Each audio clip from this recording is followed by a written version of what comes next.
Hey, Charles Lambiazzi here. How are you? Happy Sunday. I want to thank everybody for the generosities,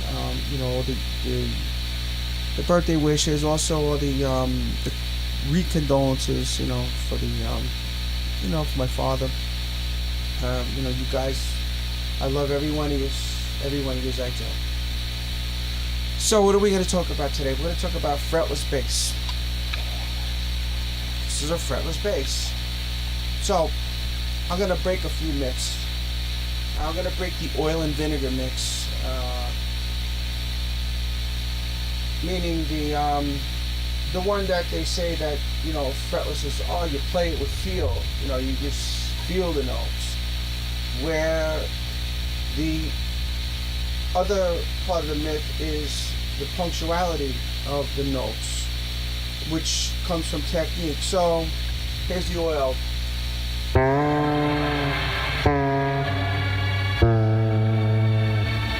Here's the vinegar.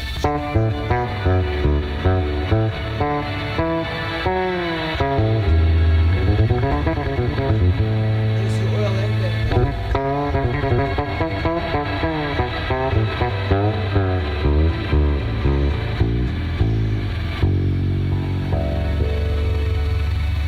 That's the technique I use. I combine the feel and I combine the punctuality, which comes from technique.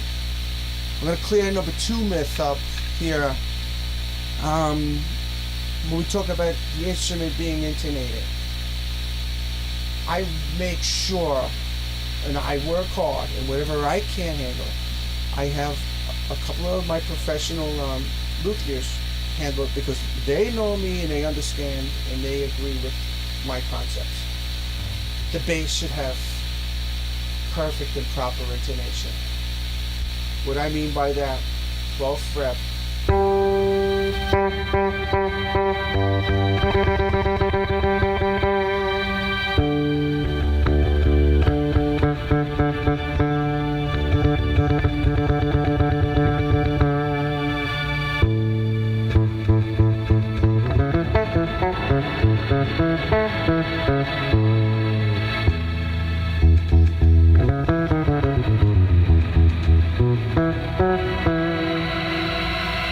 The intonation on this bass is immaculate. Now, sorry about that.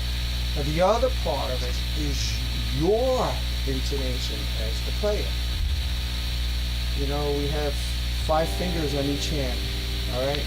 We use 2 to 3 on this right hand. This hand I use all 5 when possible. So, proper technique, this is stuff you have to have down, if you want to advance. I might get kicked in the head for that one too, but listen, a lot of people ask me, hey, could you show me this?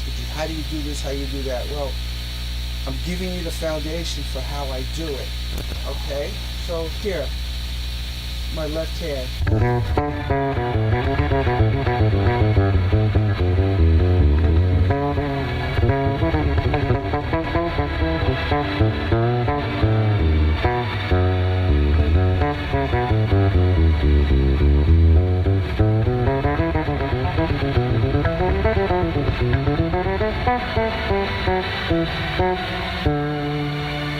To be able to control the note, not let the note control you, meaning playing the note and you're not reaching for it because you don't have the structure in your hands, the discipline to reach the note right. I don't play with lines. Yes, I do have the little teeny weeny dots at the side of the fingerboard. But to be honest with you, and when I'm playing, I don't even pay attention. I just roll along, learning the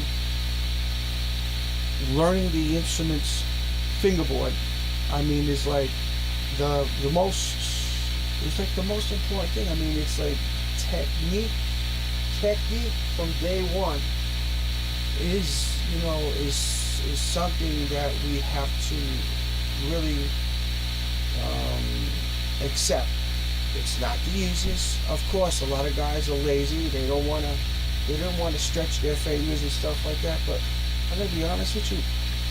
Most of the time, I'm playing fretted bass. I'm practicing on a fretted bass because I practice on a fretted bass because it ensures me, that I gotta reach for the notes right. Because if I'm gonna make a fret buzz because of improper technique, I mean, could you imagine the disaster that it's gonna be on a fretless bass? Oh my God, it's not cool.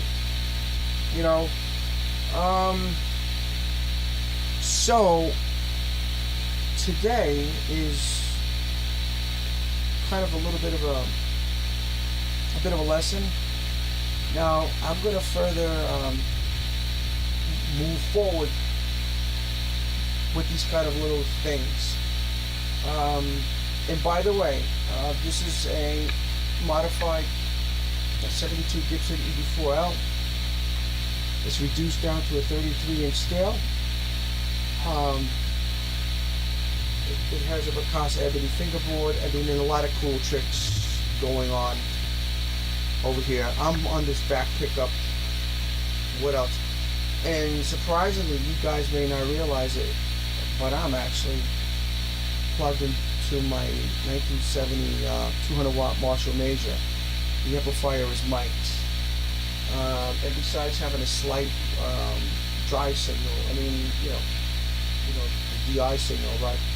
Most of the sound you're hearing is coming from that amplifier, which we'll get into that another day. So anyway, Charles Lumbiazzi here, telling you, practice, to especially practice proper technique. If you want to hit me up for some exercises, I'll give you an idea on what to do with that without hurting yourself, especially the older we get. The different things start happening to thumbs and whatnot. So